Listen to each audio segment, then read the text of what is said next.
প্রতিটা ময়না পাখির হক আছে আপনার ওপরে। এখন আপনার সময় কমে গেছে, কিন্তু আপনার ময়না পাখির সময় কিন্তু রয়ে গেছে।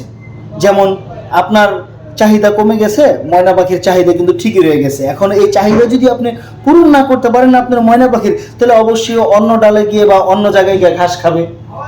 তো ময়না পাখির হকের কথা চিন্তা করে এবং হক পূরণ করা কিন্তু সুন্নত। এই হক যদি আপনি পূরণ না করেন, ওনাদের দিকে যদি আপনি ওইভাবে খেয়াল না করেন, তাহলে কিন্তু আপনি এটার হিসাবও দিতে হবে।